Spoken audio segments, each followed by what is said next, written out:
करण्याचं काम जे सतत करतात आणि युवकांना एक प्रेरणा देण्याचं काम आदरणीय नितीनजी हे नेहमी करतात. असे आदरणीय नितीनजी गडकरी आज आपल्याला समारोपाच्या कार्यक्रमाला लाभले. त्याचबरोबर मंचावर विराजमान आहेत आमदार नागो गाडार सर, आमदार मोहन मतेजी आणि फॉर्च्यून फाउंडेशनचे सचिव आदरणीय जयंत पाटील. माननीय नितीनजी, आम्ही मागच्या 9 दिवसापासून नवीन शिक्षा नीती, त्याला राष्ट्रीय शिक्षा नीती 2020 असं संबोधण्यात आलं, त्याच्या विविध पैलूंवर 9 दिवसांपासून चर्चा करू. या ठिकाणी आदरणीय विरोधी नेते देवेंद्रजी फडणवीस यांनी 23 तारखेला या सगळ्या कार्यक्रमाचं उद्घाटन केलं. त्यांनी आपलं योग्य असं विश्लेषण विवेचन या राष्ट्रीय शिक्षा नीतीवर या ठिकाणी केलं. त्याच्यानंतर आम्ही या शिक्षा नीतीचे वेगवेगळे भाग केले. शालेय शिक्षण, नंतर शिक्षकांचा एक दृष्टिकोन, नंतर महाविद्यालयीन आणि विश्वविद्यालयाचं शिक्षण, नंतर समूह शिक्षण, मल्टी डिसिप्लिनरी एज्युकेशन, त्याच्यानंतर व्यावसायिक शिक्षण, नंतर याच्यामध्ये विद्यार्थ्यांची भागीदारी, या संपूर्ण याच्यानंतर या ठिकाणी क्रियान्वयनाची रणनीती, म्हणजे याचं इम्प्लिमेंटेशन कसं करायचं त्याची जी रणनीती आहे त्याच्यावर चर्चा झाली. आणि आज आपल्या मार्गदर्शनाने या ज्ञान यज्ञाचा शिक्षण मंथन या 9 दिवसीय चर्चासत्राचा समारोप या ठिकाणी होतो. या ठिकाणी अनेक मान्यवर वक्त्यांनी आपलं आणि वक्तव्य या ठिकाणी केलेलं आहे आणि या शिक्षण नीतीच्या विविध पैलूंना जागर केलेलं आहे.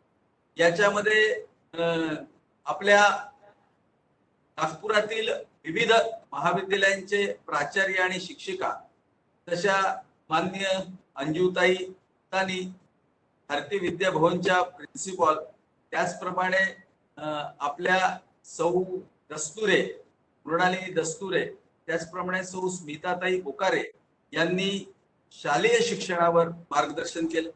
त्याचबरोबर शिक्षक एक दृष्टिकोन याच्यावर डॉक्टर मधुश्री सावजी यांनी औरंगाबादहून आणि माननीय आमदार नागो गाडार सर यांनी स्टुडिओतून मार्गदर्शन केलं. त्याचबरोबर आपल्या इथे विविध वक्त्यांनी आपापलं योगदान या संपूर्ण याच्यात दिलं. याच्यामध्ये महाविद्यालयीन शिक्षणाच्या संदर्भात माननीय डॉक्टर मुरलीधर चांदेकर कुलगुरू यांनी आपलं मार्गदर्शन केलं. त्याचप्रमाणे माननीय साठे सर यांनी मार्गदर्शन केलं, मराठे सर यांनी मार्गदर्शन केलं आणि क्रियान्वयनाच्या रणनीती विशेष करून आदरणीय अनिरुद्धजी देशपांडे यांनी विस्तृतपणे याचं क्रियान्वयन कसं करायचं आणि त्याच्यात कोणाकोणाची जबाबदारी कशी आहे याचं मार्गदर्शन केलं. नागपूर विद्यापीठाचे राष्ट्रसंत तुकडोजी महाराज नागपूर विद्यापीठाचे कुलगुरू श्री चौधरी सर, आपल्या कवी कुलगुरू कालिदास संस्कृत विद्यापीठ रामटेकचे कुलगुरू श्रीनिवास वरखेडी सर, अशा अनेक मान्यवरांनी, धाराशिवचे आमचे कैलावे सर, अशा अनेक मान्यवरांनी याच्यात मार्गदर्शन केलं. विद्यार्थ्याच्या भागीदारीमध्ये प्रफुल्ल आकांतजी आणि मुकुल कानेटकरजी यांनी मार्गदर्शन. आणि आदरणीय नितीनजी, रोज जवळपास 15,000च्या वर लोकांनी रोज हे फेसबुक लाईव्ह जे आहे याच्यातून फॉर्च्यून फाउंडेशनच्या या कार्यक्रमात आणि या शिक्षण मंथनामध्ये भाग घेतला. जवळपास 25,000च्या जवळपास लोकांनी रोज हे ऐकलं आणि याच्या विविध विषयांची फोड करण्याचं काम या ठिकाणी.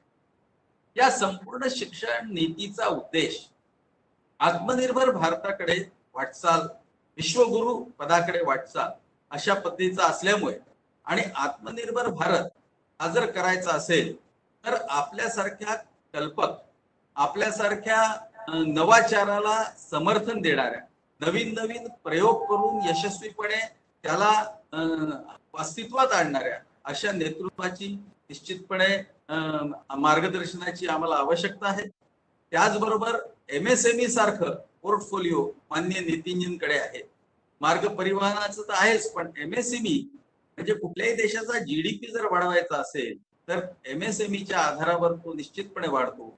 आणि आपल्या देशातल्या युवकांना स्वयंरोजगाराच्या मार्गाने जर न्यायचं असेल, जे या शिक्षण पद्धतीमध्ये अपेक्षित केलेलं आहे, तर निश्चितपणे आदरणीय नितीनजींचं मार्गदर्शन आम्हाला अत्यंत मोलाचं राहणार आहे. आपण या ठिकाणी आलात आणि आम्हाला आता मार्गदर्शन करणार आहात, त्याबद्दल मी फॉर्च्यून फाउंडेशनच्या वतीने आपला आभार व्यक्त करतो. धन्यवाद. माननीय नितीनजींना मी विनंती करतो की त्यांनी आपलं उद्बोधन प्रारंभ करावं.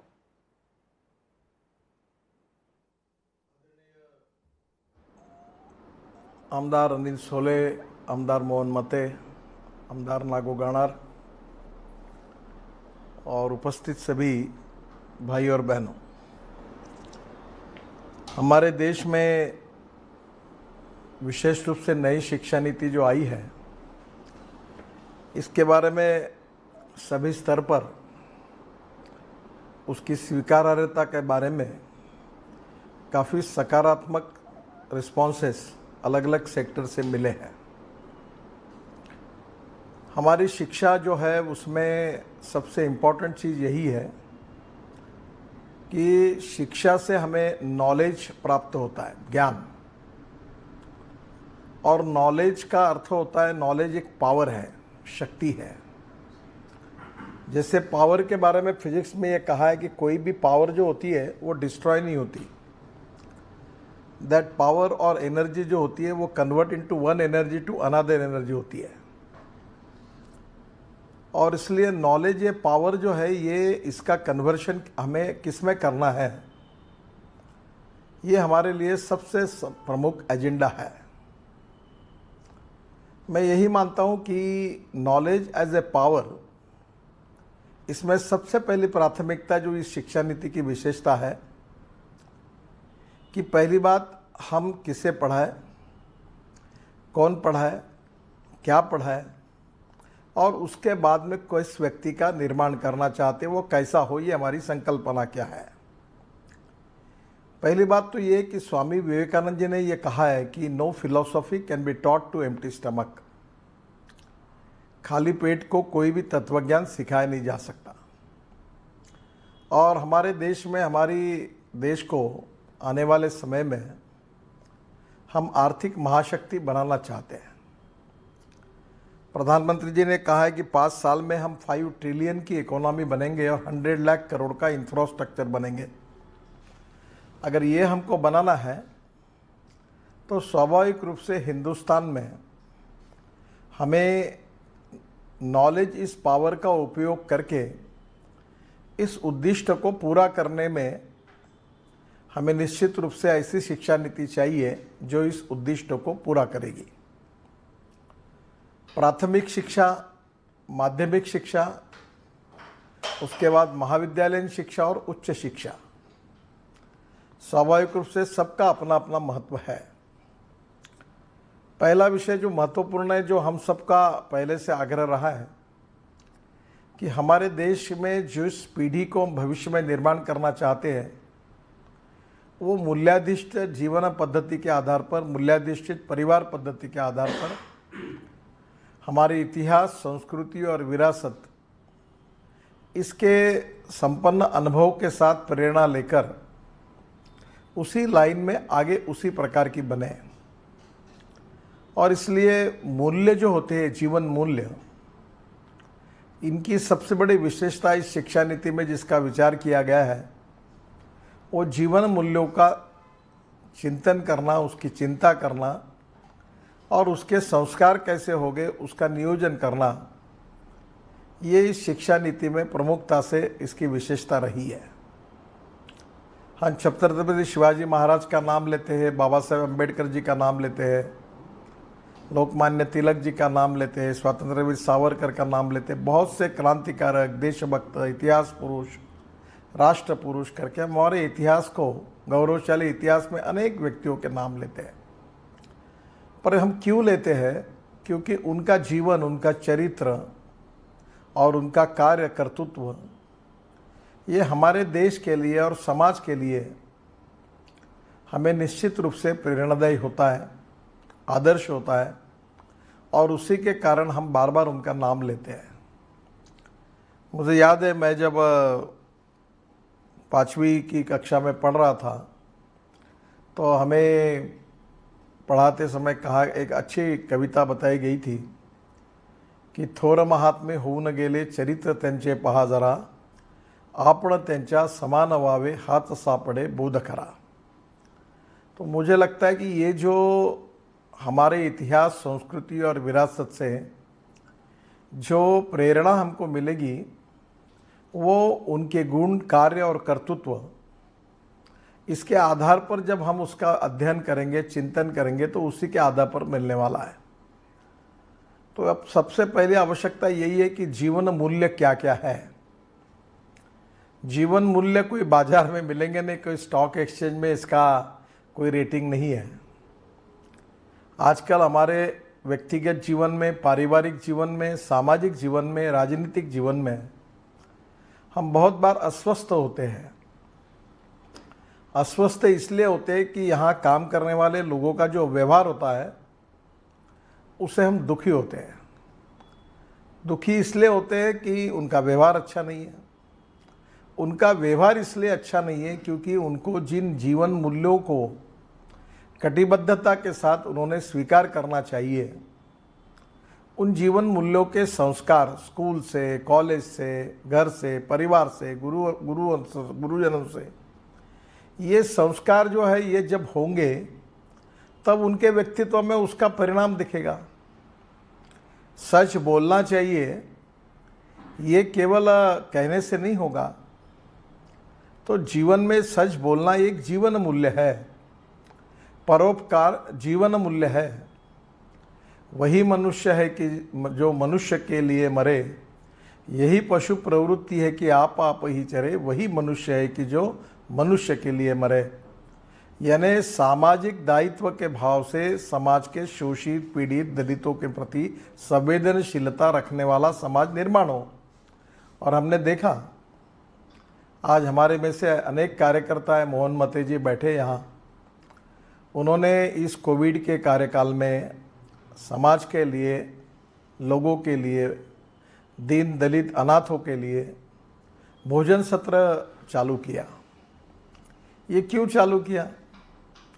क्योंकि कहीं ना कहीं उनके जीवन में समाज संकट में है, गरीब लोग संकट में है, अनाथ है, और ऐसे लोगों को जो जीवन जी नहीं सकते उनके लिए अपना कुछ कर्तव्य है, हमने उनके लिए कुछ करना चाहिए। यह भाव कहीं ना कहीं उनके लिए एक जीवन मूल्य के रूप में उनके व्यक्तित्व में निर्माण हुआ, इसलिए उन्होंने वह काम किया। तो ये कहीं ना कहीं हमारे कार्यकर्ताओं में, हमारे देश की पीढ़ियों में, भविष्य में जिसको हम निर्माण करना चाहते हैं उसको हम किस प्रकार के जीवन मूल्यों को लेकर उनको बनाना चाहते हैं, उनको संस्कारित करना चाहते हैं, इसका संबंध शिक्षा क्षेत्र से है। और पहली बार वैल्यू बेस्ड एजुकेशन, इन जीवन मूल्यों का अंतर्भाव भी किया गया है। और इसलिए मैं और एक बात कहूँगा कि जीवन मूल्यों का ये विषय यहीं समाप्त नहीं होता। चाहे बिजनेस हो, चाहे राजनीति हो, चाहे व्यक्तिगत जीवन हो, या चाहे अच्छे पारिवारिक जीवन हो, चाहे अच्छी शिक्षा संस्था चलानी हो, चाहे अच्छा अस्पताल चलाना हो, या चाहे आपको कोई भी छोटी सी सामाजिक संगठन चलाना हो, सब जगह पर कुछ जीवन मूल्यों को लेकर ही हम लोग काम करते हैं। और हर जगह की संस्थाओं की विशेषता, उसकी अच्छाई, वो किस प्रकार से सोचते हैं, किस प्रकार से काम करते हैं, किस प्रकार से उनका चाल चलन, व्यवहार और चरित्र है, इसके ऊपर ही उसका एनालिसिस होता है। हम इतना ज़रूर समझते हैं कि ये अच्छा है और ये बुरा है, ये हर आदमी समझता है, इसमें किसी प्रकार की कमी नहीं है। पर अच्छाई को बढ़ाना है और बुराई को कम करना है तो निश्चित रूप से व्यक्ति को निर्माण करते समय बचपन से ही, उसके बाल्यावस्था से ही उसके ऊपर अच्छे संस्कार होंगे तो निश्चित रूप से वो अच्छा नागरिक बनेगा। और वो नागरिक अच्छा है, इसका अर्थ जीवन मूल्यों के आधार पर उसके जो संस्कार हुए उसके अनुरूप उसका कैसा कैसा व्यवहार है, यही उसका मापदंड है। और हमारी शिक्षा शुरुआत में जो थी, जो अंग्रेज़ों ने शिक्षा का निर्माण किया, तब उन्होंने स्वाभाविक रूप से हमें हमारी जीवन मूल्यों का विचार किया नहीं और उनसे वो अपेक्षा भी नहीं थी। हमारी गलती थी कि हमने उनको जैसे दिया वैसे उसको स्वीकारा। जो मैकॉले ने बनाया वही हमने स्वीकार किया। और इसलिए उन्होंने कहा था कि भारतीय व्यक्ति, हमारी ऐसी शिक्षा पद्धति है कि वो शरीर से भारतीय रहेगा और मन से, व्यवहार से वो अंग्रेज बनेगा। तो उन्होंने उसी आधार पर उसी प्रकार का फार्मूला देकर उन्होंने अपने उसी प्रकार से भारतीय शिक्षा पद्धति को उसकी शुरुआत की। अब भारतीय संस्कृति, इतिहास, विरासत, इसके आधार पर, हमारे जीवन मूल्यों के आधार पर हमारे भविष्य के समाज की निर्मित होना, इसका आशय, इसका अध्ययन निश्चित रूप से किया गया है इस शिक्षा नीति में। दूसरी जो महत्वपूर्ण बात है कि आत्मनिर्भर बनना है, यानी क्या बनना। आप मुझे बताइए, हर व्यक्ति आता है कि बस वो डिग्री ले रहा है और डिग्री और रोजगार का कोई संबंध नहीं है। पीएचडी मिले हुए लोग भी घूम रहे हैं कि भाई हमें जॉब नहीं है।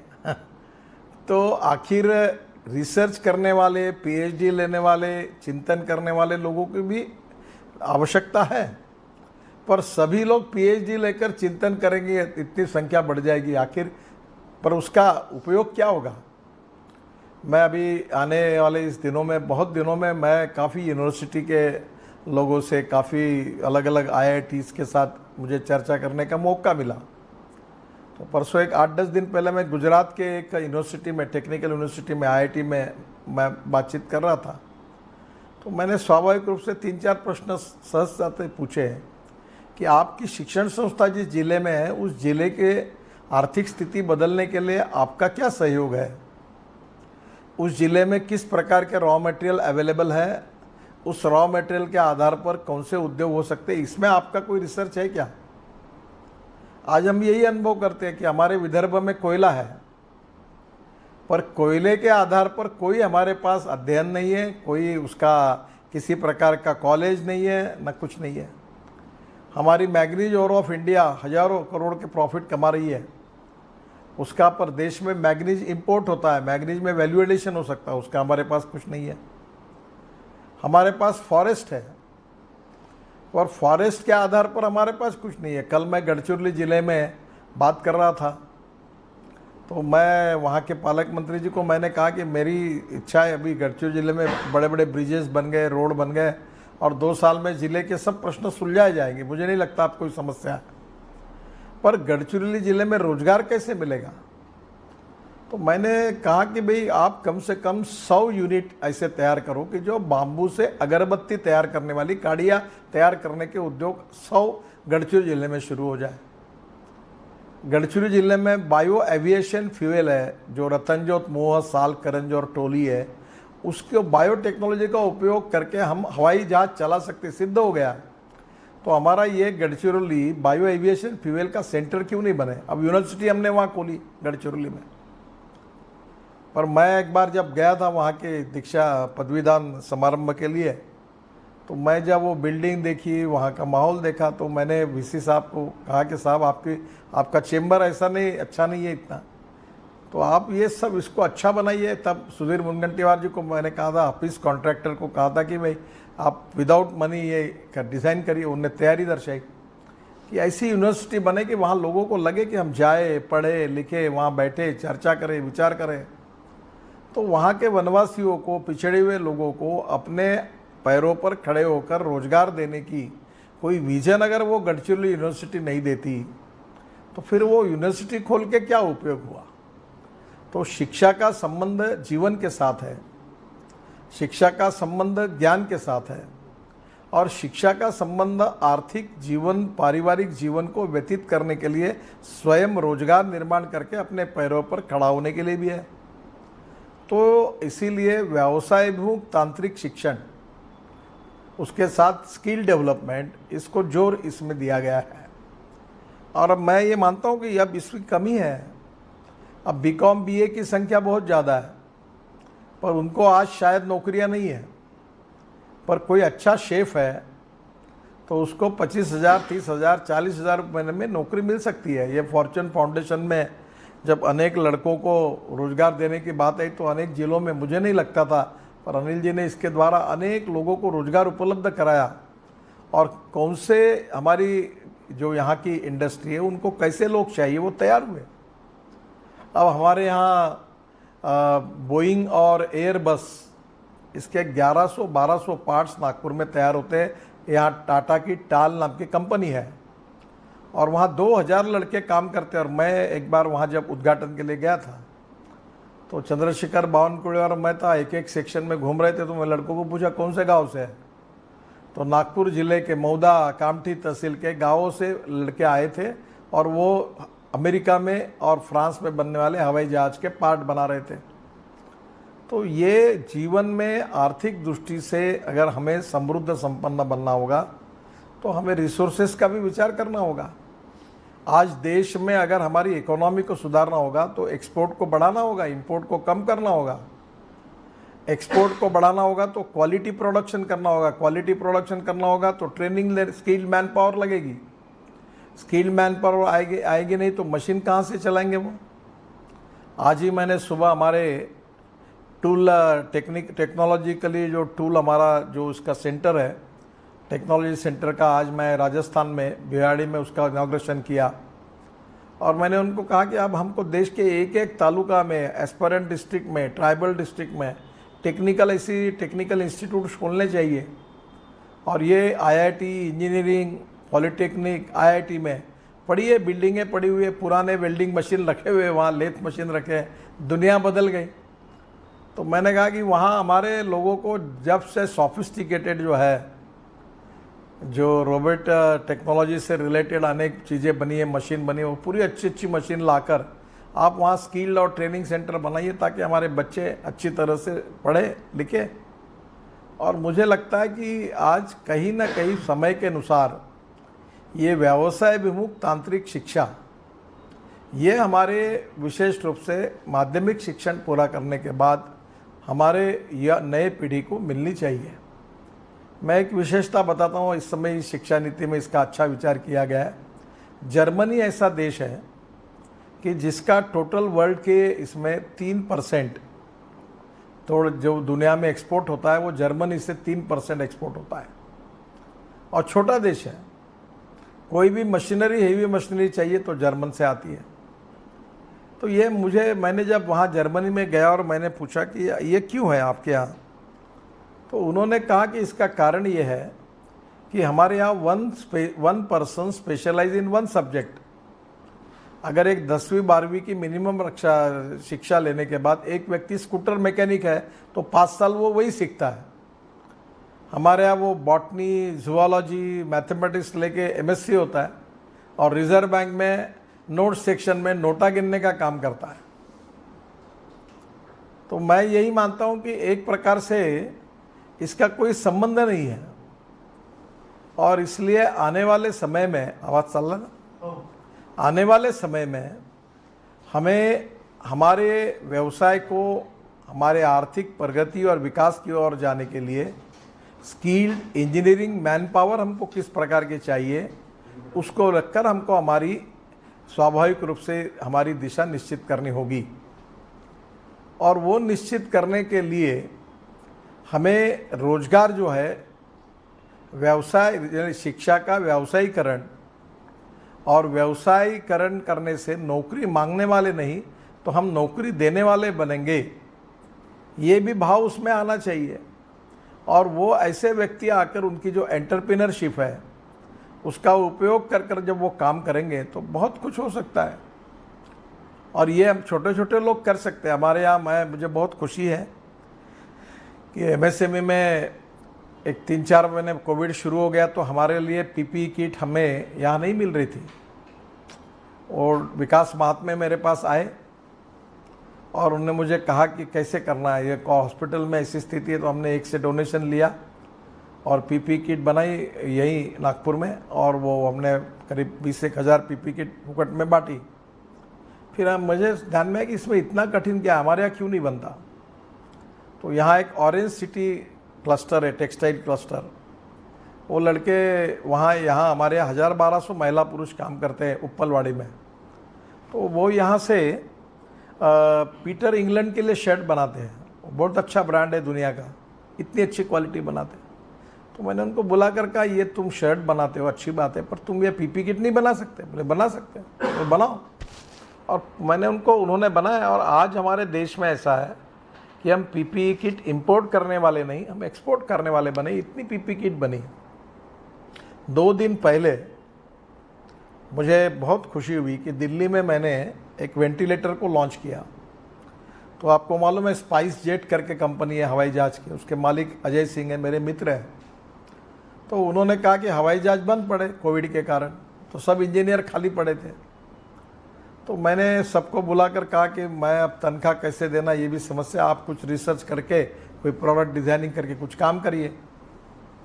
तो हमारे इंजीनियर काम को लगे और उन्होंने बोले ये एक ऑक्सीमीटर उंगली में फंसाने के बाद तो तुम्हारे शरीर में ऑक्सीजन कितना है बताता है, वो भी हमने तैयार किया। और ये वेंटिलेटर बना है, छोटा सा वेंटिलेटर मैंने लाया, मेरे घर पर है। तो उन्होंने कहा इसकी कीमत 55,000 रुपये है। और वो वेंटिलेटर से मैंने ऑक्सीजन लिया और उसको लॉन्च भी किया। उनको 1,000 वेंटिलेटर का ऑर्डर केरल के सरकार ने दिया। एक समय वेंटिलेटर हम अमेरिका से इंपोर्ट कर रहे थे और उसकी की कीमत लाखों में थी। मुझे नहीं लगता कि ये 3-4 लाख 5 लाख के रुपए कम होगी। और हमारे यहाँ 55,000 में वेंटिलेटर बनाया छोटा सा। अरुणाचल के आईएएस ऑफिसर, हमारी मेरी प्राइवेट सेक्रेटरी थी परसों, वो वहाँ के आरोग्य विभाग के सचिव है, उसने कहा कि अरुणाचल में हमारे पास एक भी वेंटिलेटर नहीं है। तो मैंने अब कहा कि अब ये वेंटिलेटर 55,000 रुपये के, ये पूरे दुनिया में देश में जाएंगे, दुनिया में जाएंगे, गरीब देशों में जाएंगे। कितना बड़ा काम उन्होंने इंजीनियर्स ने किया। जो हवाई जहाज़ को मेंटेन करने का काम करते थे, उनको 4-5 महीने का टाइम मिला तो अपने वर्कशॉप में बैठकर उन्होंने वेंटिलेटर बनाया। और आज वेंटिलेटर हमारे देश की बहुत बड़ी आवश्यकता है, उसको भारत सरकार ने अप्रूवल दिए सब। तो मेरा आपको कहने का उद्देश्य यही है कि व्यवसाय विमुख तांत्रिक शिक्षण में कोई जाना चाहते तो वहाँ करें।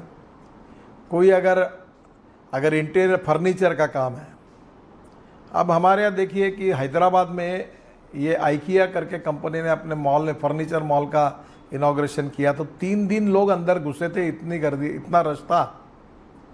क्या हमारे बाम्बू से गढ़चिरौली में आइकिया जैसी कंपनी यहाँ हमारे यहाँ चाइना से जो फ्रेम वो हम ये नहीं बना सकते? निश्चित बना सकते हैं। पर हमारे यहाँ आज प्रोडक्ट डिज़ाइनिंग, फर्नीचर डिज़ाइनिंग, अलग अलग प्रकार के वस्तुओं के डिज़ाइनिंग करने की कोई व्यवस्था नहीं है। इतनी बड़ी यूनिवर्सिटी है हमारे यहाँ, क्या हम प्रोडक्ट डिज़ाइन नहीं कर सकते? मैं एक दिन यहाँ गया था डॉक्टर के पास, डेंटिस्ट के पास, तो मेरा बिल 25,000 रुपये हुआ। तो 1 बार 2 बार गया तो हर बार 20-25 हज़ार है। तो मैंने डॉक्टर को पूछा, बिल तो मैं दे रहा हूँ, मुझे कोई कंसेशन नहीं चाहिए, पर आप इतना बिल क्यों होता है इसका? तो उन्होंने कहा कि सर मैंने सब जर्मनी से मशीनरी लाई है सोफिस्टिकेटेड। तो बोला मशीन तो सिंपल दिखती है। तो मैंने वीआरसी के प्रिंसिपल जो है उनको भी कहा, पडोले जी और विश्राम दामदार को, और डॉक्टर भी होशियार थे, उनको कहा आप बैठो और ये मशीन इंडिया बनाओ वीआरसी में। अभी उन्होंने लगभग वो मशीनें काफ़ी कुछ काम कर लिया है, उससे अच्छी बनी है। जो जर्मनी से करोड़ों रुपए खर्चा करके लाते थे वो लाए। अगर मुझे बताइए, देश में कम से कम 5 लाख डेंटिस्ट की आज आवश्यकता है, डॉक्टर की, जो छोटे छोटे जगह लोगों के डेंटल के प्रॉब्लम को काम करें। और इसकी पूरी मशीन अगर हमारे वीआरसी से बनाकर सस्ते में, वो अगर 2.5 करोड़ की है तो ये इनकी 15 लाख, 20 लाख, 25 लाख में आएगी। और ये पूरी मशीन गढ़चिरौली, सिरोंचा, एटापल्ली, अहेरी में छोटे छोटे डॉक्टर जाएंगे तो वहाँ तो डेंटिस्ट ही नहीं है कोई। तो हमारी आवश्यकता के अनुसार हमारी शिक्षा, और शिक्षा भी ऐसी कि जिसमें अलग अलग प्रकार में वहाँ की ज़रूरतों को पूरा करने वाली, एक तरफ उनकी ज़रूरत पूरे करने वाली और दूसरी उसको आर्थिक दृष्टि से उसको भी स्वयं पूर्ण आत्मनिर्भर करने वाली, ये दोनों की रिक्वायरमेंट है। और ग्लोबल इकोनॉमी में बहुत बड़े प्रमाण पर स्थित्यंतर हो रहा है। और एक आपको पता है कि इस समय जिस देश के साथ दुनिया के लोग डील करते थे, चाइना में टोटल वर्ल्ड का 30% मैन्युफैक्चरिंग चाइना में था। अब लोगों की, अनेक दुनिया के लोगों की भावना बदल रही है, वो नया ऑप्शन ढूंढने की कोशिश कर रहे हैं। और इंडिया ये बेस्ट डेस्टिनी है, और इसलिए अलग अलग क्षेत्र में हमें हुनर को, स्किल्ड को, व्यवसाय विमुख तांत्रिक शिक्षा को प्राधान्य देना होगा। और यही बात इस पॉलिसी में आई है कि तुम एक बार सब लोग बीकॉम कर रहे करके तुम भी बीकॉम कर रहे, सब लोग बीए कर रहे तो ये भी बीए कर रहा। अभी इंजीनियरिंग कॉलेज की स्थिति ऐसी हुई कि बड़े प्रमाण पर एक के पीछे एक खुलने लगे।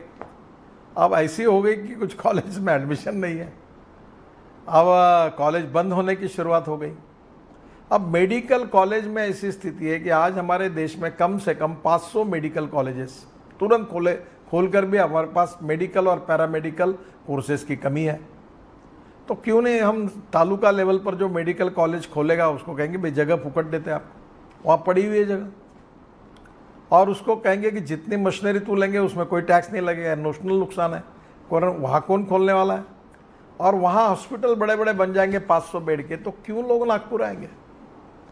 मैं जब एमएलसी था उस समय की बात है कि हार्ट का ऑपरेशन मुंबई में होता था, बाईपास सर्जरी का, तब कोई हमारे यहाँ नागपुर से लोग मुंबई आते थे और मेरे रूम पर बेचारे उनके परिवार लोग सोते थे और मुंबई में ऑपरेशन होता था।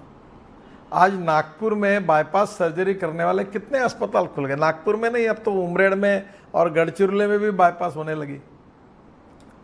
तो मेरा यही कहना है कि जो हमारी अलग अलग प्रकार की शिक्षा है जो ज्ञान भी देगी और हमारे पैरों पर हमको खड़ा करने की और समाज की सेवा भी होगी और इकोनॉमी के लिए भी उपयोगी होगी, इसका समन्वय ये बहुत ही आवश्यक है। और इसलिए स्किल्ड प्रोफेशनल एजुकेशन जिसमें मेडिकल, इंजीनियरिंग, एमबीए, मैनेजमेंट ये सब आए, लॉ, ये भी आवश्यक है। फिर उसके आधार पर नीचे में जैसे स्कूटर मैकेनिक से लेकर मोबाइल को दुरुस्त करने वाले से लेकर या एक आधी अच्छे चाइनीज़, वेजिटेरियन, नॉन वेजिटेरियन, अलग अलग प्रकार के शेफ भी आवश्यक है। हॉस्पिटलिटी का सेक्टर कितना बड़ा है, उसमें रोजगार है। हमारे यहाँ अभी 20% ही जंगल हमने ताडोबा का खोला है, अब लोग आने लगे, तो अब उसमें हमने रिसॉर्ट्स बना है, गाड़ियाँ है, उसमें लोग बैठते हैं, गाइड करते, वर्ल्ड से टूरिस्ट आने लगे। अब हमारे यहाँ हम अगर सही में ताडोबा में पूरी कैपेसिटी का उपयोग करेंगे तो कम से कम 50 से 60 रिसॉर्ट, होटल्स तुरंत खोलने की आवश्यकता है। फिर इसके लिए कम से कम 5000 टैक्सी रोज नागपुर से ताडोबा जाने के लिए लगेगी। ताडोबा में जो टाइगर देखने के लिए जो गाड़ियाँ होती है विशेष रूप की, तो मैंने सुधीर मुनगंटी को कहा था कि वो इलेक्ट्रिक पर कन्वर्ट करो ताकि आवाज़ ना आए, साउंड पोल्यूशन, एयर पोल्यूशन ना हो, तो इलेक्ट्रिक पे तैयार करें। और इलेक्ट्रिक भी उस एक एक बस में 3-3 लोग बैठ के 9 लोग एक समय बैठ के ताडोबा देखेंगे तो गाइड लगेगा। तो ताडोबा में रोज अगर काम करेंगे तो कम से कम 600 गाइड लगेंगे।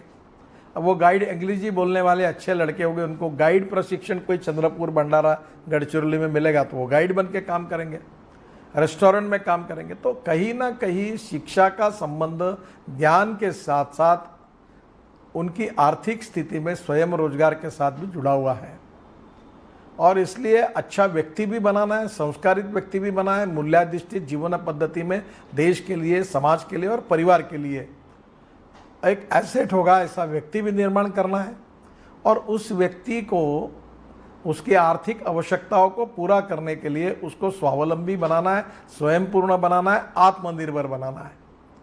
और नौकरी और रोजगार दोनों में फर्क है, और इसलिए नौकरी मर्यादा है, रोजगार की मर्यादा नहीं है। और इसलिए कहीं ना कहीं हमें नई नई बातों को सोचना होगा। Waste to wealth, knowledge to wealth, ये टेक्नोलॉजी है, और इसलिए अनेक प्रकार की कल्पनाएं जो है अलग अलग जगह पर करके हम लोग इस देश की तस्वीर को बदल सकते हैं। और ये करने के लिए innovation, entrepreneurship, science, technology, research, successful practices, इसको हम नॉलेज कहते हैं। और नॉलेज जो है ये पावर है जो शिक्षा से आपको मिलेगी, अनुभव से मिलेगी, प्रशिक्षण से मिलेगी, व्यवसाय विमुख तांत्रिक शिक्षा से मिलेगी, प्रोफेशनल शिक्षा से मिलेगी, या स्किल ट्रेनिंग एंड डेवलपमेंट से मिलेगी। और उसी के आधार पर फिर आपके स्वयं रोजगार के साथ आप समाज और देश के लिए भी अच्छा काम कर सकोगे। तो समाज की सभी प्रकार की आवश्यकता है, और इस सभी प्रकार की आवश्यकता में हम एक दूसरे को पूरक है। किसान अनाज तैयार करता है, इसलिए हमको गेहूं चावल मिलता है, और इसलिए गेहूँ चावल जो खरीदता है वो कहीं ना कहीं 2 पैसे अगर मिलेंगे तो किसान के जेब में जाएंगे।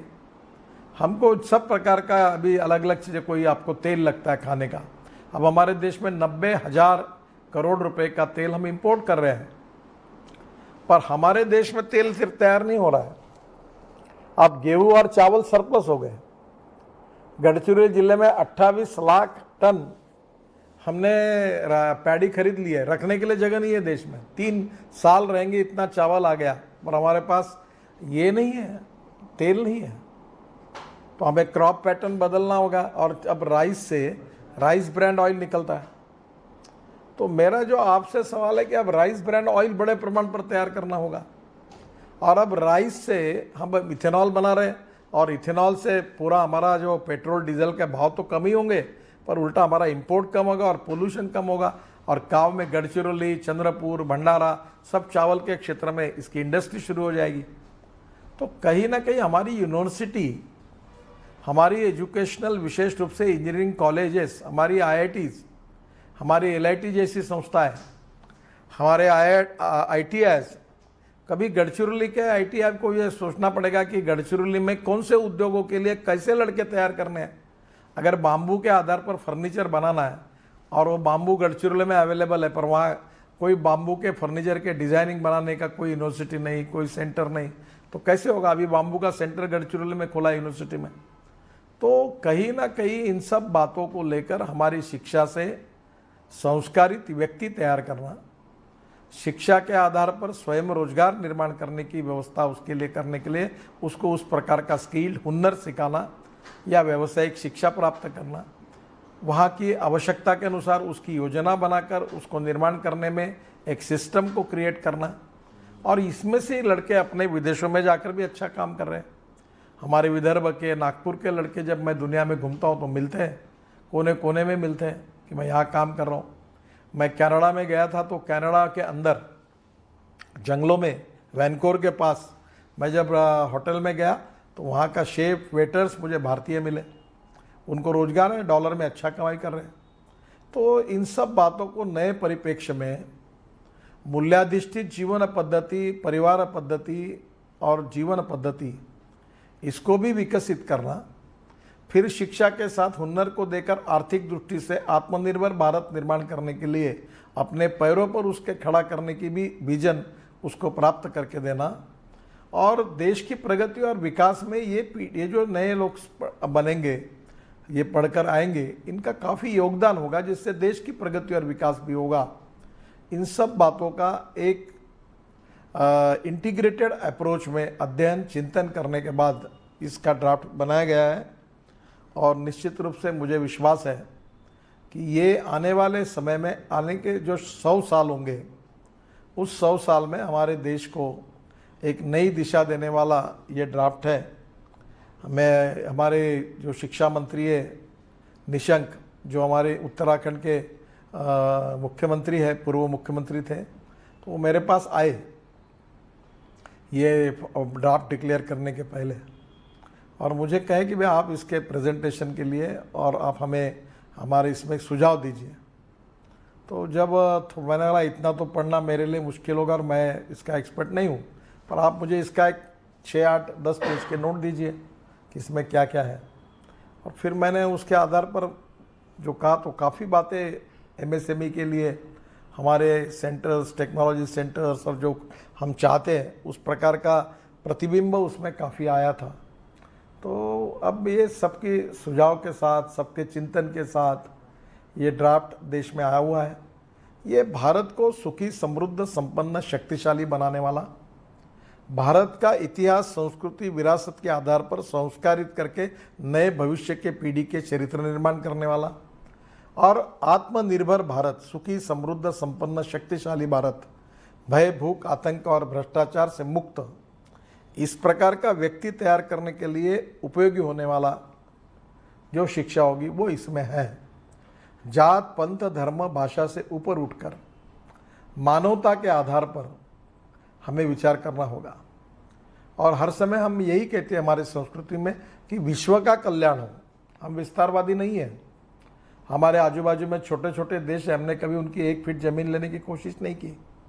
हमने इतिहास, संस्कृति और उनको अपना कोई थोपने की कभी कोशिश नहीं की। हमने उनके साथ बहुत अच्छे संबंध रखकर उनके सहयोगी के रूप में, एक परिवार के रूप में उनके तरफ देखा है। हमने किसी को गिड़ंकृत करने की कोशिश नहीं की। हम विस्तारवादी नहीं है।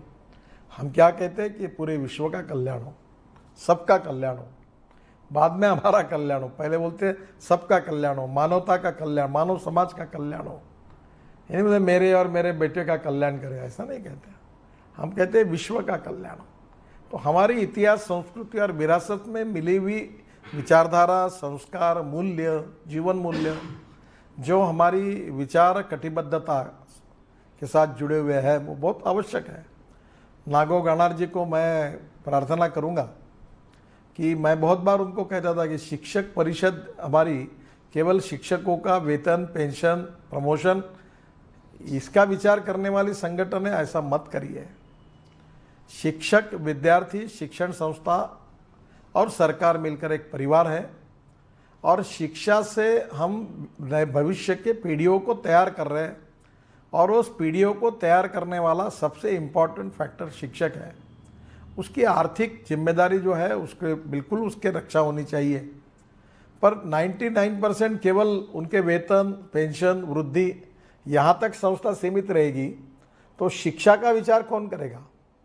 आदर्श शिक्षक निर्माण करने का विचार कौन करेगा? अगर शिक्षक ही अच्छे नहीं होंगे तो विद्यार्थी कैसे अच्छे बनेंगे? तो हमारी सभी संस्थाओं को जहाँ जहाँ उनका रोल है वहाँ वहाँ उनको इस परिवर्तन और पुनर्निर्माण के परिप्रेक्ष्य में सोचना होगा और काम करना होगा। तो ही हम लोग देश के लिए निश्चित रूप से जो हमें अपेक्षित है उस प्रकार का परिवर्तन कर सकते हैं। और इसलिए इस मंथन से निश्चित रूप से अच्छी दिशा, जो स्टेक होल्डर्स है इसके, एक तरफ शिक्षा संस्थाएं हैं, शिक्षक है, विद्यार्थी है और पालक भी है, एक समाज है और देश की आवश्यकता है। तो सभी स्टेक होल्डर अपने अपने जगह पर अच्छा काम करेंगे तो ये ओवरऑल देश के लिए और समाज के लिए अच्छी उपलब्धि होगी। और इसी का एक चिंतन इस नीति में हुआ है, और वो मंथन करने के लिए और लोगों की क्लैरिटी आए इसके लिए, इसके ऊपर ठीक से क्रियान्वयन हो, केवल ये थियरी करके ड्राफ्ट बन के ना रहे। तो ये आज हमारे देश में कोठारी कमीशन से लेकर कितने कमीशन बने, कितने ड्राफ्ट रिपोर्ट बने, कितने रिपोर्ट आने के बाद वे पर परिवर्तन नहीं हो पाया।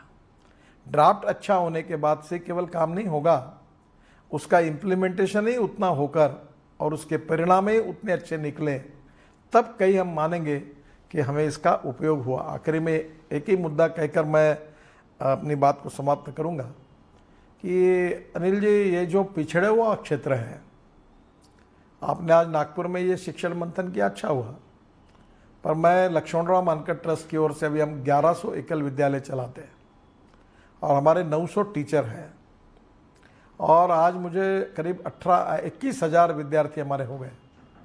हम उनको शिक्षण नहीं सिखाते हैं, हम नखून साफ करने के लिए सिखाते हैं, साबुन लगाकर स्नान करने के लिए सिखाते हैं। अब हम उनको कुछ हुनर सिखाना चाहते हैं। एटापल्ली, सिरोंचा, एरी, यहाँ के लड़के जो है वहाँ काम कर रहे बेचारे। अब उनकी छोटी छोटी बातें, और परसों मैंने एक आह्वान किया था, मुझे बहुत अच्छा लगा।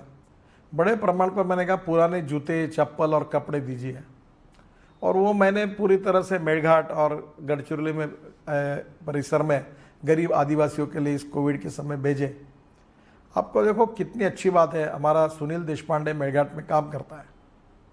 तो मेरे घर पर मैं इतने में अभी हमारे यहाँ 2 बच्चों की शादी हुई, मेरे लड़की की शादी हुई, खूब साड़ियाँ मिली, कपड़े मिले। अब सब हम पहन भी नहीं पाते, इतने कपड़े हैं।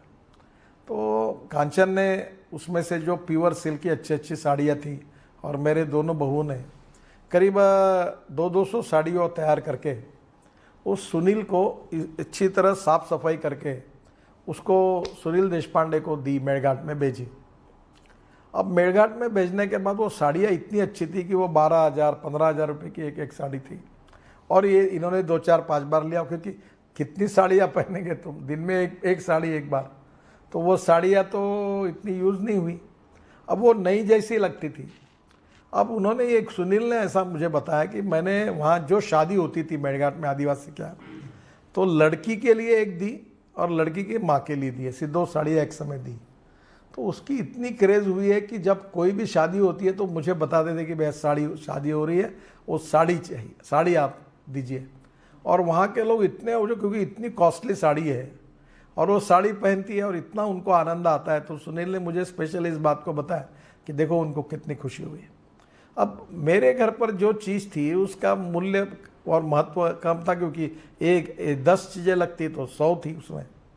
तो ये हमने उनको देने से उनका जो आनंद मिला है, तो जो साड़ी किसी ने दी और हमने खरीदी की, इससे जो आनंद था उससे ज़्यादा आनंद इस बात का है कि वो एक एक शादी में जो पहनकर वो जो खुशी उस गरीबों के मन में आती है, वो हमारे लिए महत्वपूर्ण है। तो समाज में जो शोषित है, पीड़ित है, दलित है, उनके बारे में सोशल कॉन्शियसनेस, सोशल रिस्पॉन्सिबिलिटी और उनके लिए काम करने की प्रवृत्ति, स्वभाव, इसको भी हमको प्रेरित करना पड़ा। ये भी मूल्याधिष्ठित जीवन पद्धति के साथ इसका संबंध है। और अपने जीवन में हम यही करेंगे कि मुझे टिकट दो, फिर मेरे पत्नी को टिकट दो, फिर मेरे बेटे को टिकट दो, फिर मेरे ड्राइवर को टिकट दो, सब अपने अपने घर में भरो सब। तो ये ऐसा ही इसी प्रकार का व्यवहार करेंगे और हम लोग इसी प्रकार से, कोई हमारे व्यवहार में अगर कोई बदल नहीं दिखेगा, हम भी उसी प्रकार से चलेंगे, तो फिर कैसे समाज के लिए परिणाम निकलेंगे। तो कहीं ना कहीं ये जो कन्विक्शन है राजनीतिक कार्यकर्ताओं का, सामाजिक कार्यकर्ताओं का, शैक्षणिक क्षेत्र में काम करने वाले स्टेक होल्डर्स, शिक्षक, प्राध्यापक, उनका, इसको बढ़ाने में भी हमें एक कन्विक्शन के आधार पर गुणात्मक बदल करने की कोशिश करनी होगी। और ये कोशिश करने में जो ऐसे फाउंडेशंस हैं, सोशल ऑर्गेनाइजेशंस हैं, पॉलिटिकल ऑर्गेनाइजेशंस हैं, चैरिटेबल ट्रस्ट है, इनको काम करना होगा। अभी मैं गढ़चिरौली में एकल विद्यालय का काम मानकर जी के बाद उनके इसमें हमने शुरू किया था, मैं उसको रिलीजियस करता हूँ। अब मुझे कोई गढ़चिरौली से तो चुनाव लड़ना नहीं है, ना मेरा कोई संबंध है, पर फिर भी मुझे लगता है कि गढ़चिरौली जिले का विद्यार्थी परिषद में मैं जब काम करता था, तब मेरा घर भारत देश करके प्रोजेक्ट था, माय होम इज़ इंडिया। तब दत्ता जी के घर पर अरुणाचल से और वहाँ से आए हुए लड़के रहते थे, मुंबई में सुधीर फड़के के घर पे रहते थे कि भारत देश सबका है। तो ये भाव उस समय विद्यार्थी परिषद में जो हमें सिखाया, जो संस्कार हुए, जो देखने के लिए मिला, उसकी प्रेरणा के रूप में व्यक्तित्व तैयार हुआ। इसलिए आज लगता है कि इसके लिए कुछ करना चाहिए। अगर दत्ता जी उस समय अपने घर में बेटे पढ़ाने के लिए नहीं रखते हैं, तो शायद आज मैं वो काम करने के लिए नहीं प्रेरित होता। तो हमारे लिए इस शिक्षा नीति के क्रियान्वयन में जो बातें बताई गई है, वो जो कंसर्निंग स्टेक होल्डर्स है, उसका थ्योरेटिकल प्लानिंग चर्चा इम्पॉर्टेंट है, पर उसका व्यवहारिक implementation with all stakeholders with integrated approach, that is most important need. और उसके लिए आप ग्रेजुएट से चुनकर आए हैं, तो शिक्षा क्षेत्र में यूनिवर्सिटी, कॉलेज और स्कूल, इनके बीच में शिक्षकों को इस प्रकार के भाव को जगाने के लिए वो कैसे शिक्षक तैयार हो, ये पहला प्रयास। और तैयार किए हुए शिक्षक उन लड़कों को तैयार करें और ऐसे कुछ लोग ढूंढे। अनायसे हमारे यहाँ एक विवेक गैसासी करके भी नागपुर में ही रहते हैं, तो वो काफ़ी अच्छा चिंतन करते हैं, विचार है उनके हैं। तो ऐसे और कुछ लोगों को खड़ा करना पड़ेगा, अच्छे पत्रकार में से कोई। अभी काफ़ी लोग रिटायर्ड हुए, सुधीर पाठक है, लक्ष्मणराव जोशी है। तो जो लोग इस प्रकार में जिन्होंने जीवन में एक विचारधारा के साथ काम किया, ऐसे 50-60 लोग, इन नए जनरेशन को अगर इस बात को कहने में और उनको मार्गदर्शन करने में काम करेंगे, तो मुझे लगता है कि इस शिक्षा नीति के पीछे जो भावना है, जो राष्ट्र के पुनर्निर्माण की है, वो पूरी होगी। इसका थ्योरेटिकल पार्ट जितना महत्वपूर्ण है, उसका इम्प्लीमेंटेशन उतना ही महत्वपूर्ण है। और ये केवल भारत सरकार की और राज्य सरकार के शिक्षा विभाग का काम नहीं है। तो शिक्षा क्षेत्र के जितने स्टेक होल्डर्स है, यूनिवर्सिटी है, कॉलेजेस है, प्राध्यापक है, शिक्षक है, शिक्षण संस्थाएं है, विद्यार्थी है, इन सब को इसके इम्प्लीमेंटेशन के लिए एक इकोसिस्टम तैयार करनी होगी और एक स्वर में इस दिशा में सबको जाना होगा, क्योंकि काम कठिन है, आसान नहीं है। तब इसके बारे में निश्चित रूप से कुछ परिवर्तन होगा। ये मेरा विश्वास है। और इसलिए इस मंथन के साथ निश्चित रूप से उस दिशा में जाने के लिए प्रोत्साहित करने के लिए आपने इसका आयोजन किया, इसलिए आपको भी मैं धन्यवाद देता हूँ। और निश्चित रूप से इसके परिणाम आने वाले समय में हमारे देश में निकलेंगे और देश आगे जाएगा, आत्मनिर्भर बनेगा, सुखी बनेगा, शक्तिशाली बनेगा। सभी दृष्टि से ये सपना राष्ट्रवादी विचारों के रूप में हम सब हमारी जीवन निष्ठा मानकर काम करते हैं तो निश्चित रूप से हमें भी इसका एक समाधान मिलेगा। पीढ़ियाँ बदल रही है, अब हम एक समय युवा विद्यार्थी थे, अब हम भी सीनियर सिटीजन होने लगे, तो ये तो होना ही है। समय के साथ कोई टिकने वाला नहीं है, परिस्थितियाँ बदलती रहेगी, व्यक्ति आते रहेंगे, जाते रहेंगे, पर ये समाज जो है वो उसी दिशा से आगे जाता रहेगा। इसी में ही भारतीय समाज की, भारतीय इतिहास की और हमारे राष्ट्रवाद की जीत है। तो बहुत बहुत बहुत मेरी शुभकामनाएं और शुभेच्छाएं। और निश्चित रूप से ये कार्य अच्छा होगा और आपने इसमें मंथन किया, इसमें और अच्छे तरीके से इसको केवल एक सेमिनार के रूप में रखकर मत छोड़िए, इसको आगे जाकर टीचर्स के लिए अलग वर्कशॉप, शिक्षण संस्थाओं के लिए अलग वर्कशॉप, फिर शिक्षण संस्थाओं के साथ भी उसका वर्गीकरण करके अलग अलग प्रकार की संस्थाओं के लिए जो कोई स्किल में है, कोई ट्रेनिंग में है, उनके लिए अलग बात। और यूनिवर्सिटी में इसके ऊपर हमारी यूनिवर्सिटी में भी शिक्षण मंच काम करता है, वो इसके लिए कुछ करे। इन सबको भी मोटिवेट करने की भी जिम्मेदारी आप लो और इस दिशा में प्रयास करो, यही मेरा आपसे अनुरोध है। मैं ज़रूर इसमें सहयोग करूँगा। आपको बहुत बहुत बधाई, नमस्कार, धन्यवाद।